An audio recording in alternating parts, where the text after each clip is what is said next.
আসসালামু আলাইকুম এভরিওয়ান, আশা করছি সকলে ভালো আছেন। আমাদের আজকের রেসিপি কাঁচা আমের ম্যাঙ্গো জেলি। আশা করছি আপনাদের সকলের কাছে ভালো লাগবে এবং সহজও লাগবে। আমার আজকে সহজ রেসিপি আপনাদের সকলের কাছে ভালো লাগলে অবশ্যই আমাকে একটু ভালোবাসা দিয়ে যাবেন। আর এই কাঁচা আমের ম্যাঙ্গো জেলি তৈরি করে কিন্তু খুবই সহজ, আপনারা যে কেউ দেখলেই কিন্তু পেরে যাবেন।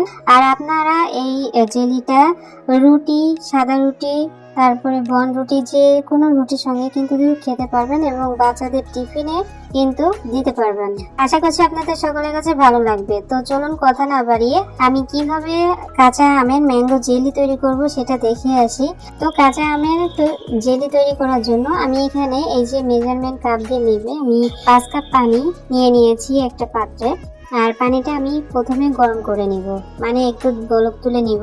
আমাদের পানিতে যখন ভালো করে বলক চলে আসবে তখন আমি এখানে কিছু আম কেটে তারপরে সেই গরম পানির ভিতর দিয়ে দিচ্ছি। গরম পানির ভিতরে আমি দিয়ে দিলাম। এখন আমি আমটাকে সিদ্ধ করে নিব। 5-7 মিনিটের মতো কিন্তু রান্না করে নিলে হবে, খুব বেশি এখানে রান্না করার দরকার নেই। আর আমি আমার পছন্দ মতো আমটাকে কেটে নিয়েছি লম্বা করে, আপনারা যে কোনো সাইজের করে নিতে পারেন। এখন আমি ঢাকনা দিয়ে ঢেকে দিব 5 থেকে 7 মিনিট। 5 থেকে 7 মিনিট পর আমাদের আমটা সিদ্ধ হয়ে গেছে, দেখতে পাচ্ছেন। এখন এই পানি থেকে আমগুলোকে তুলে নিব। আর আমগুলো কেমন সিদ্ধ হবে সেটাও আমি আপনাদেরকে কাছ থেকে দেখিয়ে দিলাম। এইভাবেই কিন্তু সিদ্ধ করে নিতে হবে, 5 থেকে 7 মিনিট, এর বেশি কিন্তু লাগবে না। আমাদের আমটা প্রয়োজন নেই, আমাদের আমের যে পানিটা সেটাই কিন্তু প্রয়োজন। তো আমি খুব সুন্দর করে ছেঁকে নিয়েছি, ছেঁকে পানিটুকু নিয়ে নিয়েছি একটা পাত্রে। এখন আমি এই পানিটাকে একটু জাল করে নিব, জাল করে একটু ঘন টাইপের করে নিব। আর যেহেতু 5 কাপ পানি ছিল আমার এখানে, আমি পানিটাকে জাল করে তারপর আমি 2 কাপ মতো করে নিব। তো দেখতে পাচ্ছেন আমি খুব সুন্দর করে জাল করে 2 কাপ করে নিয়েছি। আর আমি আপনাদেরকে মেজারমেন্ট কাপ দিয়েও কিন্তু মেপে দেখিয়ে দিচ্ছি যে আমাদের পানিটা ঠিক কতটুকু আছে। তো দেখতে পাচ্ছেন আমি 2 কাপ আমের পানি নিয়ে নিলাম, মানে জাল করে ঘন করে তারপরে 2 কাপ পানি নিয়ে নিলাম। এখন আমের পানিটা যতটুকু হবে ঠিক তার সম পরিমাণ কিন্তু চিনি দিতে হবে। তো আমি 1.5 কাপ চিনি দিয়েছি 2 কাপ পানির জন্য। আপনারা 2 কাপ পানির জন্য কিন্তু 2 কাপ চিনি কিন্তু ব্যবহার করতে পারেন, ঠিক আছে। আমি একটু কম ব্যবহার করেছিলাম। যাই হোক, আর চিনিটা দিয়ে একটু নেড়ে চেড়ে নিয়ে তারপর আমি এখানে দিয়ে দিব হলো ফুড কালার।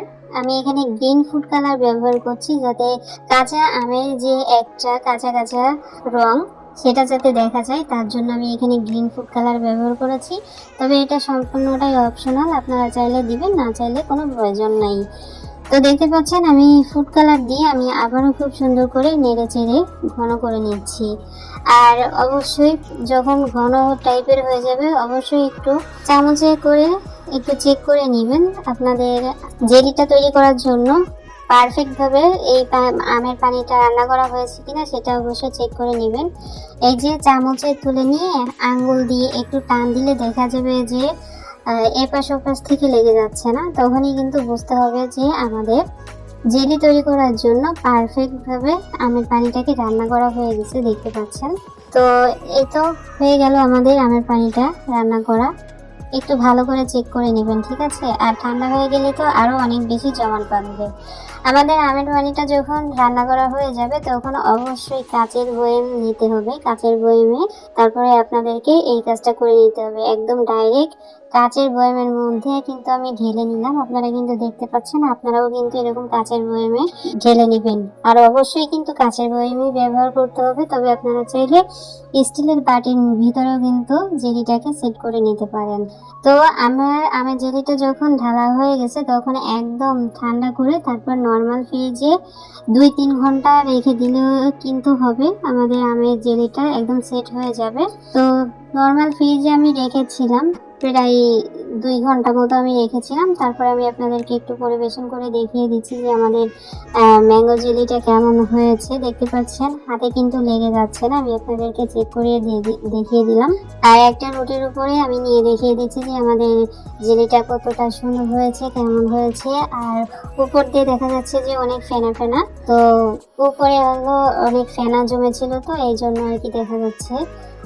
একটু ফেনা ফেনা টাইপের দেখা যাচ্ছে, ওইটা একদম সেট হয়ে গেছে। যাই হোক, আমি রুটির উপর পরিবেশন করে দেখিয়ে দিলাম। এর আগেও আমি ভিডিও শেয়ার করেছি ম্যাঙ্গো জেলির, যারা এখনো পর্যন্ত আমার ওই ম্যাঙ্গো জেলিটা দেখতে পাননি বা দেখেননি অবশ্যই দেখে আসবেন।